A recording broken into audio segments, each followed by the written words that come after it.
Where did you go to medical school? I did not go to medical school. I'm sorry? I did not go to medical school. That's what I thought. Why do you think you or anyone else at Twitter had the medical expertise to censor a doctor's expert opinion? Our policies regarding COVID were designed to protect individuals. We were seeing... You guys censored Harvard-educated doctors, Stanford-educated doctors, doctors that are educated in the best places in the world, and you silenced those voices.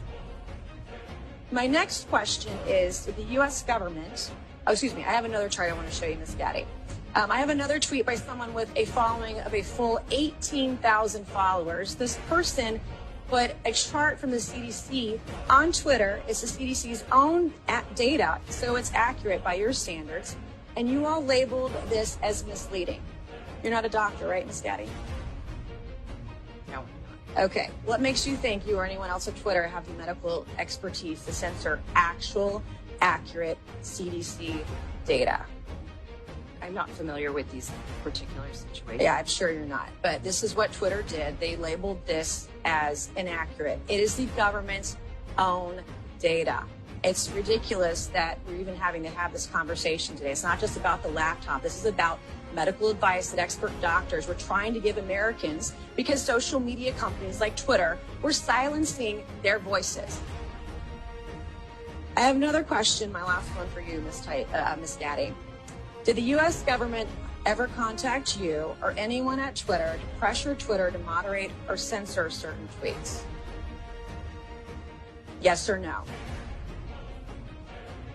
We have a program. Did the U.S. government ever contact you or anyone at Twitter to censor or moderate certain tweets? Yes or no? We receive legal demands to remove content from the platform from the U.S. government and governments all around the world. Those are published on a third-party website, and anyone can work. Thank God for Matt Taibbi. Thank God for Elon Musk for allowing to show us in the world that Twitter was basically a subsidiary of...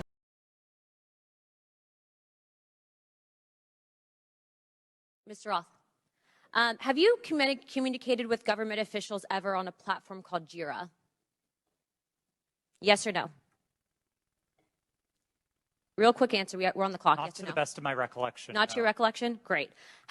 If you did, in the event, communicate, who would have had access to this platform? That's the nature of my confusion. Okay. Jira Did you ever speak to government officials on Jira regarding taking down social media posts? Again, not to the best of my recollection. Can you explain to me why the federal government would ever have interest in communicating through Jira, mind you, a private cloud server, with social media companies without oversight to censor American voices? I want to let you know that this is a violation of the First Amendment, and the federal government is colluding with social media companies to censor Americans. Mr. Chairman, I ask for unanimous consent to submit these graphics into record. And Mr. Roth, I'm going to refresh your memory for you. This flowchart behind me. Ordered. Thank you, Chair. This flowchart shows the following federal agencies, social media companies, Twitter, leftist nonprofits, and organizations communicating regarding their version of misinformation using Jira, a private cloud server. On this chart, I want to annotate that the Department of Homeland Security, which has the following branches: Cybersecurity and Infrastructure Security Agency, also known as CISA, Countering Foreign Intelligence Task Force, now known as the Misinfo, Disinfo, and Malinformation, MDM. This was again used against the American people. The Election Partnership Institute, or Election Integrity Partnership, EIP, which includes the following: Stanford Internet Observatory, University of Washington Center for Informed Public, Graphica, and Atlantic Council's Digital Forensic Research Lab, and potentially, according to what we found on the final report by EIP, the DNC.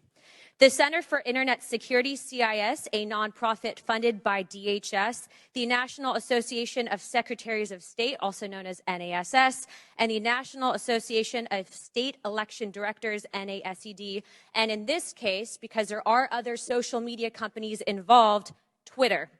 What do all of these groups, though, have in common? And I'm going to, again, refresh your memory. They were all communicating on a private cloud server known as Jira. Now, the screenshot behind me, which is an example of one of thousands, shows on November 3rd, 2020, that you, Mr. Roth, a Twitter employee were exchanging communications on Jira, a private cloud server, with CISA, NASS, NASED, and Alex Stamos, who now works at Stanford and is a former security officer at Facebook, to remove a posting. Do you now remember communicating on a private cloud server to remove a posting? Yes or no? I wouldn't agree with the characterization. I don't care if you agree. This is your stuff. Yes or no, did you communicate with a private entity, the government agency, on a private cloud server? Yes or no? The question was if I Yes or no? Yeah, I'm on time. Yes or no? Ma'am, I don't believe I can give you a yes or no. Well, I'm going to tell you right now that you did, and we have proof of it. This, ladies and gentlemen, is joint action between the federal government and a private company to censor and violate the First Amendment. This is also known, and I'm so glad that there's many attorneys on this panel, joint state actors. It's highly illegal. You are all engaged in this action, and I want you to know that you will be all held accountable. Ms. Gaddy, are you still on CISA's Cybersecurity Advisory Council? Yes or no? Yes, I am. Okay. For those who have said that this is a pointless hearing, and I just want to let you guys all know, we found that Twitter was indeed communicating with the federal government to censor Americans. I'd like to remind you that this was all in place before January 6th. So to say that these mechanisms weren't in place and to make it about January 6th, I want to let you know that you guys were actually in control of all of the content, and clearly we have proof of that. Now, if you don't think that this is important to your constituents and the American people from those saying that this was a pointless hearing, I suggest you find other jobs. Chairman, I yield my time.